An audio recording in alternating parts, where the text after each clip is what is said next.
commémoration du lundi 2 novembre 2020 sur Catholic TV Gabon. Au sommaire, Angélus de la Toussaint, les saints témoins légitimes de l'espérance chrétienne. Lundi 2 novembre, commémoration des fidèles défunts. Le pape François célébrera cette messe sans fidèles. Au Gabon, célébration de la fête de la Toussaint dans le strict respect des mesures barrières. Nous restons dans le Gabon avec la commémoration des fidèles défunts. Fête de la Toussaint à la paroisse Saint-Joseph de Lalala. Nous aurons également un écho de la célébration de cette fête à la paroisse Saint-Louis-Marie-Grignon de Montfort. Profession perpétuelle du frère Axel Joël Yolanda à la paroisse Sainte-Berthe et Jean d'Essassa. Octobre rose prolongé de 15 jours, les scouts et guides catholiques de Mwanda dans le diocèse de Francéville, édifié sur les cancers de l'utérus et du sein. Le compte rendu dans ce journal.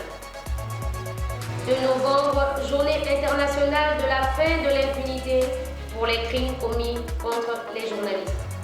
Les développements juste derrière. Angélus de la Toussaint, les saints témoins légitimes de l'espérance chrétienne. Lors de l'Angélus place Saint-Pierre, ce dimanche 1er novembre 2020, le pape François est revenu sur 2 béatitudes. La deuxième et la troisième qui sont la voie vers la sainteté. Il a expliqué que les suivre comme les saints et les bienheureux, qui sont les témoins les plus légitimes de l'espérance chrétienne, c'est aller à contre-courant d'une mentalité mondaine. Cari fratelli e sorelle. Chers frères et sœurs, bonjour. En cette fête solennelle de la Toussaint, l'Église nous invite à réfléchir à la grande espérance. La grande espérance qui repose sur la résurrection du Christ. Le Christ est ressuscité, nous aussi nous serons avec lui. Les saints et les bienheureux sont les témoins les plus légitimes de l'espérance chrétienne, car ils l'ont vécu pleinement durant leur existence, au milieu des joies et des souffrances, mettant en pratique les béatitudes que Jésus a prêchées et qui résonnent aujourd'hui dans la liturgie. Les béatitudes, en effet, sont la voie vers la sainteté. Je m'attarde à présent sur 2 béatitudes, la deuxième et la troisième. La deuxième béatitude est la suivante. Heureux ceux qui pleurent, car ils seront consolés.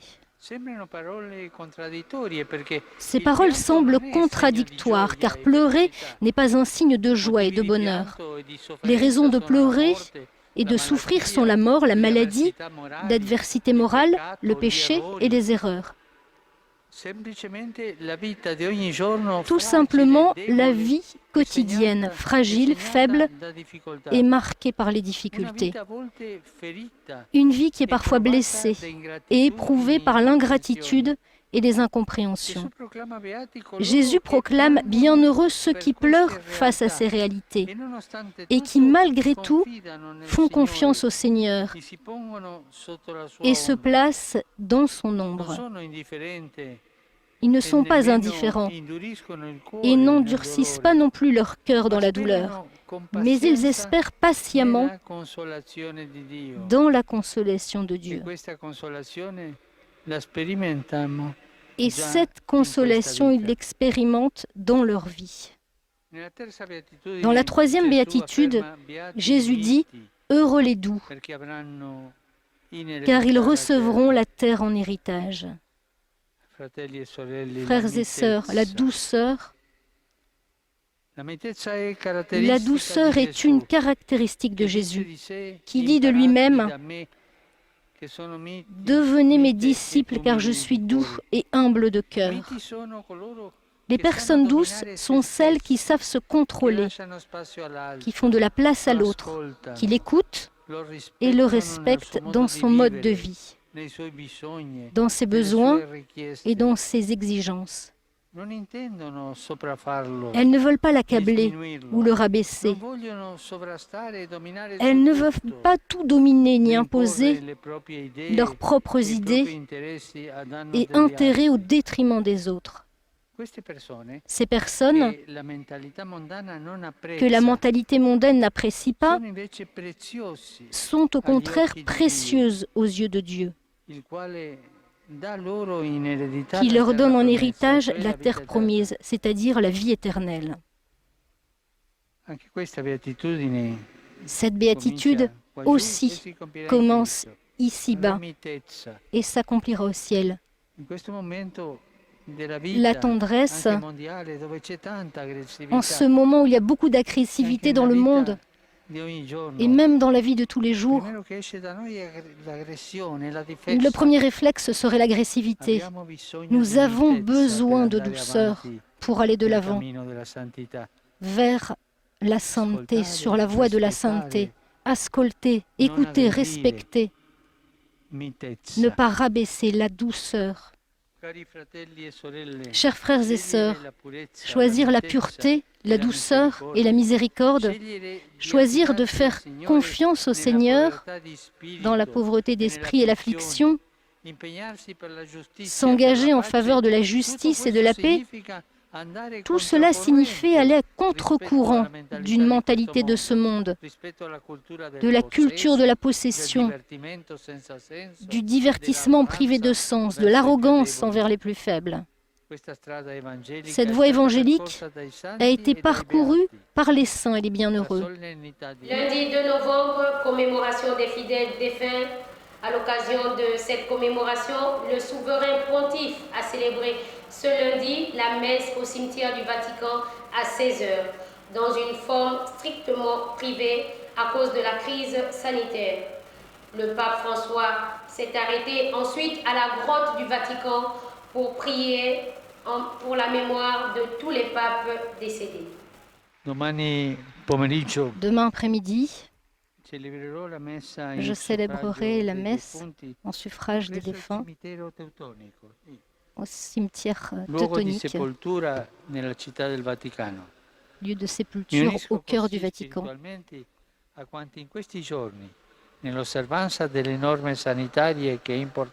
Il est important, souligne le pape, de respecter les normes sanitaires dans chaque partie du monde. À tous, je souhaite une belle fête avec tous les saints. S'il vous plaît, n'oubliez pas de prier pour moi. Bon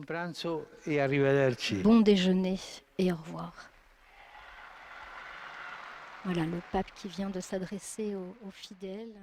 À retenir également le 5 novembre prochain à la basilique Saint-Pierre, le Saint-Père célébrera une messe à l'intention des cardinaux et des évêques décédés. Venons au Gabon avec la célébration de la fête de la Toussaint dans le strict respect des mesures barrières.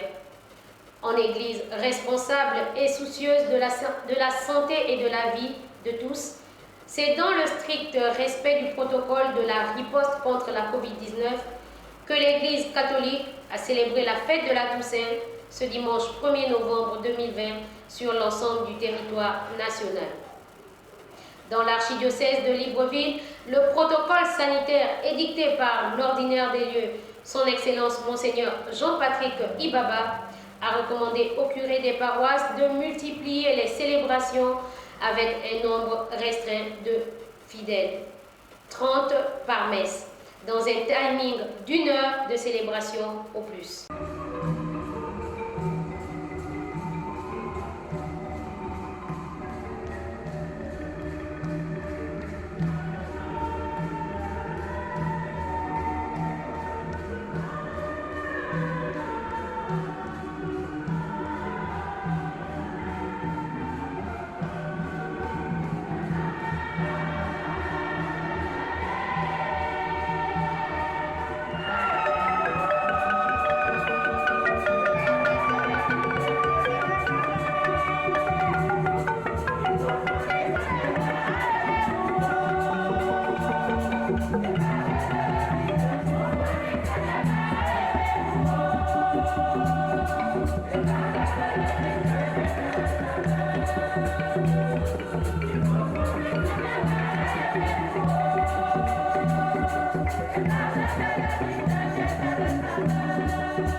Serge Patrick Mabikassa, chargé de la communication à l'archidiocèse de Libreville, nous fait lecture de ce protocole. Protocole pour la célébration de la Toussaint dans l'archidiocèse de Libreville. Conformément aux dernières dispositions du gouvernement, nous célébrerons comme suit: 30 personnes au maximum, 1 heure de célébration au maximum, multiplication des célébrations dominicales en favorisant les chapelles des communautés ecclésiales vivantes de base, ainsi que celles des communautés religieuses. Nota bene. Chaque célébration eucharistique se fera dans le strict respect des mesures barrières. Fait à Libreville le 31 octobre 2020, Son Excellence Monseigneur Jean-Patrick Ibaba, archevêque métropolitain de Libreville.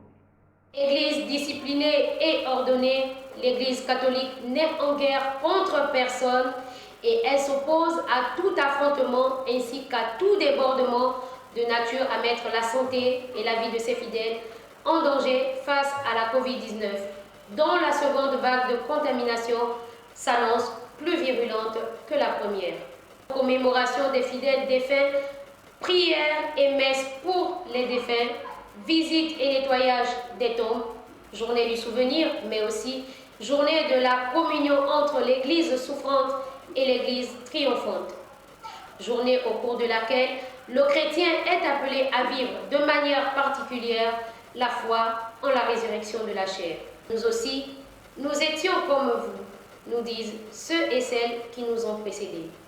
Je vous le disais en titre, Gabon, fête de la Toussaint à la paroisse Saint-Joseph de Lalala, ce dimanche 1er novembre, jour marquant la solennité de la fête de la Toussaint, a été célébré à la paroisse Saint-Joseph de Lalala, comme dans l'ensemble de l'archidiocèse, dans une ambiance un peu mitigée entre la joie de se retrouver à nouveau en communauté après une longue période où les églises étaient fermées d'une part, et le respect des mesures édictées par le gouvernement, à savoir 30 personnes par célébration eucharistique, une des mesures incomprises par toute la communauté chrétienne catholique d'autre part. Dans son homélie, le père Pedro Delfim Montero, curé de cette paroisse, a mentionné que la récompense ne peut être achetée sur ces terres, qu'aucun être humain ne peut donner cette récompense si ce n'est Dieu seul. Suivons cet extrait. Jésus nous dit, réjouissez-vous, soyez dans l'allégresse, car votre récompense est grande dans les cieux. Oui, cette récompense n'a pas de prix sur cette terre. Cette récompense, on ne peut pas comparer avec une autre récompense sur cette terre. Cette récompense qu'on ne peut pas acheter. Cette récompense qu'on ne doit pas perdre au nom de rien. Cette récompense que seul Dieu peut donner. Aucun être humain ne peut nous donner la récompense que Dieu nous donne. La paix du Christ. Amen. Cette récompense, c'est ce que nous célébrons aujourd'hui. Entrer un jour dans la maison du Père et avec tous les saints contempler sa gloire. Faisons des efforts pour que nous soyons des messagers qui annoncent la bonne nouvelle, des messagers qui vivent de la bonne nouvelle et que le Saint-Esprit soit notre force devant toutes les adversités que nous pouvons rencontrer dans notre mission. Après les différentes célébrations eucharistiques, notre rédaction a recueilli quelques sentiments des fidèles et du curé. Nous sommes dans la joie de retrouver l'Eucharistie dans notre église Saint-Joseph de Lalala, en union de prière avec toutes les paroisses de notre pays, le Gabon. Nous sommes venus pour rendre grâce à Dieu pour ce don qu'il nous donne dans l'Eucharistie. pour nous jeunes de la paroisse de Saint-Joseph de l'Alara, c'est l'occasion de nous retrouver pour célébrer ensemble Jésus-Christ mort et ressuscité pour nous en cette fête de la Toussaint, où nous pensons à tous ces saints qui nous ont précédés, également à nos saints patrons. Nous sommes là à l'extérieur pour rassurer ceux qui viennent qu'il y a des messes et que nous mettions toutes les dispositions nécessaires pour qu'ils puissent participer à cette messe en attendant dans la salle appropriée pour attendre la messe qui suit. Nous remercions le Seigneur. Grande était notre joie d'avoir la porte de notre église rouverte aujourd'hui. Il n'y a pas de hasard chez Dieu. Aujourd'hui, nous fêtons la fête de tous les saints. Les paroles que nous avons écoutées vont dans le même sens que ce que nous vivons aujourd'hui. Et nous demandons au Seigneur de toucher le cœur de nous tous pour sa gloire. Cette célébration marque, les cœurs de chacun d'entre nous dans la mesure où on se retrouve maintenant pour la célébration eucharistique. Ce qui compte, c'est que nous puissions avoir un seul cœur et une seule âme autour de notre Seigneur Jésus-Christ. Avoir célébré cette première Eucharistie pour la réouverture de nos paroisses, pour moi c'est une joie et je vois que tout est calme, tout se passe dans le calme et je crois que c'est ce que Jésus nous demande aujourd'hui dans l'Évangile, avoir toujours le calme. C'est ce que, d'après moi, les béatitudes nous invitent à vivre, à garder le calme et travailler pour le royaume des cieux. Et donc, espérons simplement que nous puissions maintenant renouveler et faire de sorte que notre engagement soit inventif pour l'évangélisation.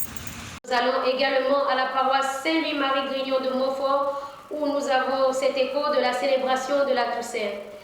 En effet, cette fête de la Toussaint à la paroisse Saint-Louis-Marie-Grignon de Montfort a été aussi l'occasion des retrouvailles pour les fidèles après 8 mois de fermeture des églises. Cette célébration a été vécue ce dimanche 1er novembre dans le strict respect du protocole édicté par l'archevêque métropolitain de Libreville, Son Excellence, Monseigneur Jean-Patrick Ibaba. Steve Piga, reportage. Nous te prions de bénir et de sanctifier cette église, comme tu as béni autrefois la maison d'Abraham, d'Isaac et de Jacob. Que tes anges de lumière fassent leur demeure en ce lieu, pour nous protéger et veiller fidèlement sur les paroissiens. Que cette bénédiction descende sur cette église et sur tous ceux qui y prient, maintenant et pour les siècles des siècles. Nous revenons pour célébrer l'Eucharistie le jour où l'Église veut que nous célébrions tous les saints. Tous les saints. La sainteté est une chose à laquelle Dieu nous appelle. Dieu qui est saint, il a tracé le chemin pour que chacun de nous puisse aussi à notre tour être saint. Les hommes et les femmes que nous célébrons aujourd'hui, qui ont été reconnus saints dans l'Église, ne sont pas des gens qui ont vécu de manière extraordinaire. Ce ne sont pas des gens qu'on a cherchés ailleurs. Ce sont des gens qui ont vécu au milieu de nous et qui ont su écouter et vivre la parole de Dieu, l'Évangile.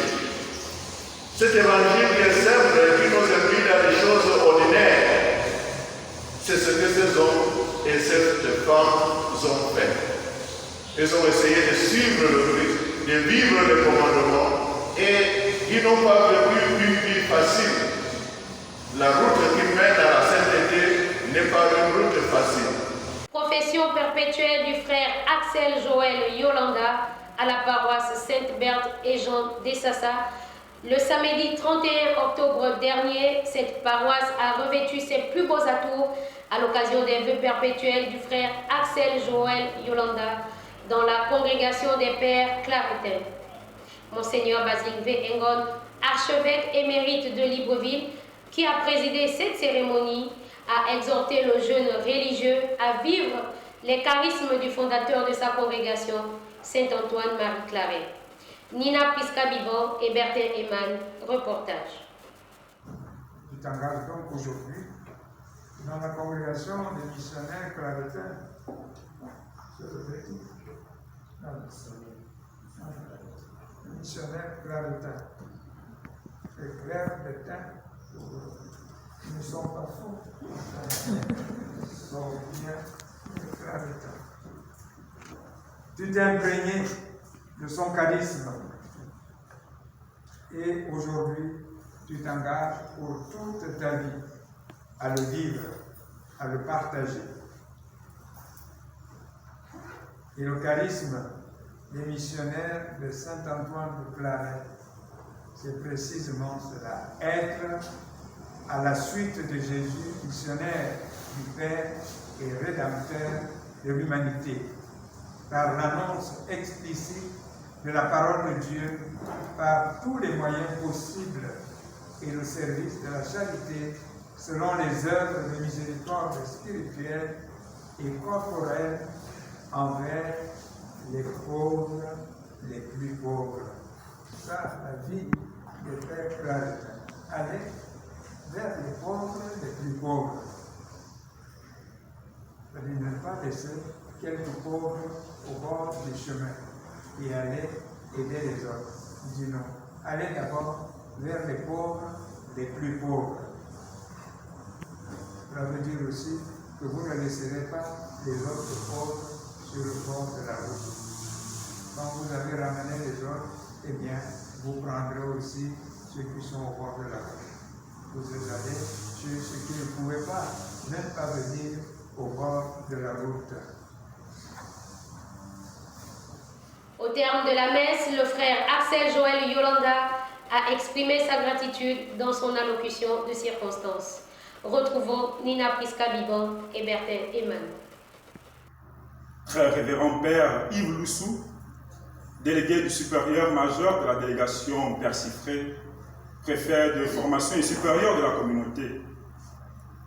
Très révérend Père Séverin Ndiengi, supérieur majeur des Pères spiritains. Révérende sœur, révérend Père, chers parents, amis, frères et sœurs dans le Christ, loué soit Jésus-Christ. Très bien. Je me tiens devant vous pour dire une seule chose. Merci. Merci à tous et à chacun, car votre présence ici rehausse l'éclat de cette cérémonie, malgré les temps difficiles de ce que nous savons. Voilà. Merci au très révérend Père supérieur majeur José Ngonga Mayo, supérieur majeur de notre délégation, et à son conseil, car ils m'ont admis au feu perpétuel dans cette congrégation des missionnaires. Un merci spécial au révérend Père Yves Loussou et Paulin Bongo, missionnaires claretins, qui, sous la divine inspiration, ont mis en moi l'idée de la vie religieuse et continuent de la nourrir par leurs précieux conseils. Si je suis ici, c'est de leur faute. C'est de leur faute parce que depuis Mingala, ils me tirent. Mais après, ils m'ont lâché, ils choisissent. Merci. Merci à ceux qui ont contribué durant toutes ces années de formation à faire de moi ce que je suis. Franceville, Libreville, Yaoundé, Mbalmayo, Bala, Malabo, Bata. Merci au Père Willy Nakasila, curé de la paroisse Notre-Dame des Victoires de Libreville, qui a bien voulu m'accompagner lors de ma retraite spirituelle préparatoire à cet événement, mettant face à moi les réalités liées à la vie religieuse et les nombreux défis auxquels je fais déjà face et qui m'attendent encore. Merci également à tous mes confrères, prêtres, étudiants, des grands philosophes, pour leur soutien indéfectible. Je dis un merci particulier à mes confrères de la communauté de Luba en Guinée équatoriale, dont le supérieur, le père Maximilien Nouyelaboko. Merci aux révérendes sœurs, en particulier celles de la congrégation de Notre-Dame du Perpétuel Secours, pour leur disponibilité et leur service gratuit.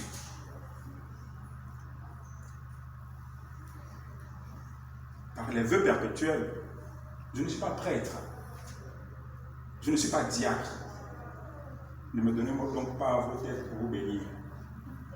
Ne me demandez pas de bénir les eaux. Attendez encore. Mais par ces vœux, j'entre définitivement dans la vie de la congrégation des missionnaires, fils du cœur immaculé de la bienheureuse Vierge Marie. Je me suis engagé solennellement à vivre dans la communauté de vie apostolique, à ne pas m'appartenir, encore moins à ma famille biologique. C'est difficile pour ma famille. Je les vois, je les comprends. Mais le choix que je fais, je crois, est le meilleur. J'aimerais donc vivre dans une pureté de corps et d'esprit, en mettant en commun ce que j'ai et ce que j'aurai avec mes frères. En un mot, j'aimerais être tout simplement un religieux, un bon religieux. C'est difficile, oui, mais c'est possible avec notre Seigneur Jésus. Vous tous ici présents et ceux qui sont absents, vous avez fait et vous faites encore beaucoup pour moi. Je vous dis merci. Votre présence ici est un signe de l'amour de Dieu pour le pécheur que je suis. Toutefois, généralement, quand on dit merci, on demande encore. Je vous demande de continuer à prier pour moi, afin que je reste fidèle à mes engagements. Je vous demande de continuer à m'aider à vivre joyeusement ma vocation de missionnaire pour ma propre sanctification, la nôtre tous ensemble, pour la gloire de Dieu et le salut des hommes du monde entier. Samedi 31 octobre dernier à Essassa était axé sur deux événements majeurs: la profession perpétuelle du frère Axel Joël Yolanda et la clôture de l'année clarétaine. Le père Yves Loussou, coordinateur général des missionnaires clarétains au Gabon, nous en dit un mot dans ce reportage de Nina Priska-Bibon et Bertin Eman. L'année clarétaine, c'est il y a 150 ans. Aujourd'hui, en 2020, ça fait 150 ans que Saint Antoine de Marie Clarette, évêque, est monté au ciel. Et nous, comme congrégation, nous avons célébré pendant toute l'année son séjour au ciel en lui demandant de prier pour nous. Comme annoncé dans les titres, Octobre Rose prolongé de 15 jours, les scouts et guides catholiques de Mwanda dans le diocèse de Franceville, édifiés sur les cancers de l'utérus et du sein. Organisé par la fondation Sylvia Bongo Ondimba, des médecins et autres spécialistes se sont retrouvés à l'hôpital Amissa face aux scouts et guides catholiques de Mwanda dans le diocèse de Franceville pour une importante communication sur les cancers de l'utérus et du sein. Les jeunes ont été édifiés sur l'hygiène de l'appareil génital féminin et se sont dit satisfaits des enseignements reçus. Maintenant, celles qui souffrent de cette sécheresse vaginale ont obligé de presque des ovules ou des crèmes lubrifiantes quand elles veulent entretenir l'enfant. Mais comme elle a dit, on est victime de notre mauvaise hygiène à nous-mêmes. Lorsqu'on va pour le nettoyer là-dedans, ça n'a pas de valeur. Le vagin, il est auto-nettoyant, ici, je toi tout seul. la lubrification est tout à fait naturelle. Mais si vous avez cette lubrification naturelle qui doit se faire pendant les rapports, vous vous blessez et c'est source d'infection. C'est le porte d'entrée à beaucoup de maladies. Et ce n'est pas bon. Donc prenez soin de cette partie qui j'appellerais le sous-sol africain, mais c'est vraiment mine de rien, il faut en tenir compte. Il faut vraiment respecter les mesures qu'il faut. Mais le fait de le nettoyer tout le temps, ça n'a pas de valeur. Non. Après les règles, il y en a qui vont acheter des ouvriers, je veux me faire nettoyer. Non, ça n'a pas de sens. Il se nettoie tout seul. Après, quand la période de saignement est finie, il y a les santé qui viennent après. Ça veut dire qu'il se nettoie. Est-ce que vous allez chercher pour sortir les règles? Non. Mais ça coule tout seul. 2 novembre, journée internationale de la fin de l'impunité pour les crimes commis contre les journalistes. En effet, de 2006 à 2019, 1200 journalistes ont été tués pour avoir voulu couvrir des événements et informer le public. Dans 9 cas sur 10, ces meurtres sont restés impunis. Ces chiffres n'incluent pas les nombreux autres journalistes qui subissent des agressions non mortelles, y compris la torture, la disparition forcée, la détention arbitraire, l'intimidation et le harcèlement, que ce soit en situation de conflit ou non. En outre, il existe pour les femmes journalistes des risques spécifiques, notamment les agressions sexuelles. Mesdames, Messieurs, c'est ainsi que s'achève cette édition d'information. Lundi 2 novembre, la Sainte Église commémore tous les fidèles défunts. Pensons à prier pour nos parents, amis et connaissances défunts et pour toutes les âmes du purgatoire. Prochain rendez-vous avec l'information sur Catholic TV Gabon le mercredi 4 novembre prochain. Présentation de ce journal, votre humble servante Nadia Lucie Moulongouzino. Équipe technique, Ortel Mikala, Bertel Eman, Nina Priska Vivant et Steve Piga. Sous la supervision générale de l'abbé Serge Patrick Mabikassa. En marche vers les 200 ans de notre Église, gardons la foi, l'espérance et la charité.